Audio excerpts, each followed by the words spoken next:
Hello everybody, welcome back to Screen Stars, welcome to another PlayStation 4 review, and today's review is for a PlayStation VR game, and it is Star Wars Pinball VR. Now this game is brought to us by Zen Studios, and generally speaking, I'll be honest, I'm not really a big fan of pinballs. I don't go to arcades in Blackpool or wherever and, make a beeline for the pinball machines or anything like that.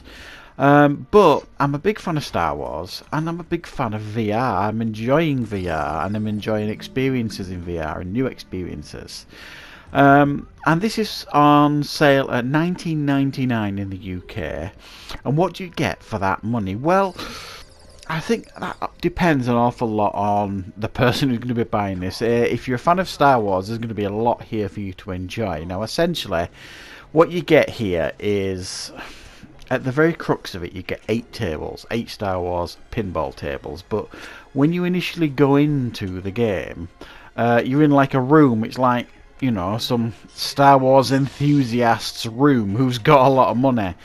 So you've got like your flat screen in the corner, you've got all these shelves that you can fill up with things that you unlock in the game, like Star Wars statues and ships and posters you can put all over the wall of your favourite Star Wars posters as you unlock them as you progress through the game. Lightsabers, helmets, statues all over the place. You can kit this room out to be the Star Wars room of your dreams. There's even a jukebox where you can choose your favourite Star Wars music to play as you're wandering around the room. Now that's all well and good, and it's all very immersive because it's all in VR. So that's pretty cool. You're wandering around looking at all these Star Wars stuff. But this is a pinball game at the end of the day. What is the gameplay like? Right, as I've said, I'm not really a pinball enthusiast. But I'm not going to lie here, I have found this game to be incredibly addictive. Massively so. It's really immersive. Now, depending on what table you go into, and for example, I said there's 8 tables, so you've got like your trilogy table, Star Wars, Empire Strikes Back, Return of the Jedi. You've got like a classic table, which is like the original trilogy, which is the one on the screen now, and it's got like some Star Wars classic figures in there. You've got like a prequel table, you've got Rogue One, you've got Star Wars Rebels, and you've got The Mandalorian. You've got a really quite nice array of tables on display here to play. Now, you choose a table. Now, you can either just go straight to the table and choose a table, and you can play classic mode or arcade mode. And it's if you want to unlock all these things around the room and stuff, you're going to need points to unlock things. So you could just go on that and play them modes and get as many points as you want, stack them up and unlock these statues and things around the room. Which does give you a sense of achievement, because you can look at all the things you've unlocked and change them at will. Now, what's cool when you go into these tables, you choose a table, you go in. At either side of the table, you've got like this immersive interaction. Where you'll see like a figure associated with that table, or a Death Star, or a ship, or something, and it just feels really, really cool and really, really immersive. And then, boom, you're into the table. Massively addictive. Now, if you just play the simple table, like I said, the classic mode or the arcade mode, it's very, very simple. You've got like, your 3 balls sort of thing, your 3 lives, and then you just earn as many points as you can.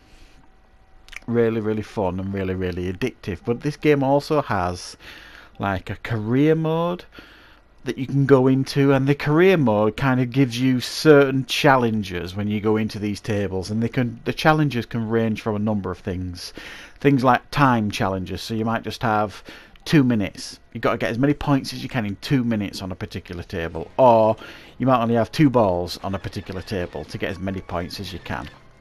And you've got to earn as many points as you can on this table to unlock the next section of the career mode, if you like, to move on and on. And there's certain levels of the career mode that you go through, but essentially you just go in on the pinball machines with certain challenges that you need to overcome.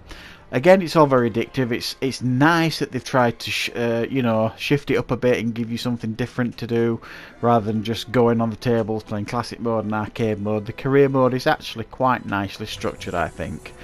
They've even tried to give you some force powers here, and essentially, as you do well on the tables in the career mode, you'll earn like points that you can put into like certain force powers, which are essentially bonuses when you're on a table that will give you better multipliers and things like that. And you can decide which force powers you want to activate and change them up whenever you want, and you can keep upgrading them and upgrading them to make them better, these multipliers and these bonuses. So the career mode's quite a nice addition, and it does change things up quite nicely, and with the multipliers and things in place, it's a good way of earning extra points so that you can unlock that statue of Luke Skywalker or Darth Vader that you really want, that's going to cost you like 250 million points or something like that. So the sense of achievement's there because you've got things to unlock, but for me, that's not really been the driving force of me playing this game. I've just found it really, really fun and addictive, surprisingly so, because I'm not really a fan of pinball machines, but it's got all the right music. When you're on a certain table, it does the music for that. You know, when you're on the Mandalorian, it does the unmistakable Mandalorian music. Same with the original trilogies. Same with Rogue One and things like that. It's all music you recognise, and it's really, really cool. And there's also on each table, I think it's each table, certainly for a lot of the tables that I've played, you can unlock certain scenes on those tables. I think it's up to 5 scenes. You choose a scene and then boom, it'll bring like a scene up from that movie. You know, like in Empire Strikes Back, for example, it might be the walkers attacking and things like that. And you get extra bonuses if the prequel table, I seem to remember unlocking a scene and it was Qui-Gon, Obi-Wan fighting Darth Maul and things like that. Really, really cool stuff, and each table feels unique and distinctive, and I think that's what makes it stand out, because each of these tables feels very, very different. Some of them feel a bit easier to play, some of them are a bit harder to play, and they've all got their own challenges to overcome. And I really do think they're really, really nicely identified to the Star Wars theme of the table, if that makes sense. Weaknesses here, yes, I've had quite a lot of crashes. I'm not going to lie, there's been quite a few hard crashes with this game.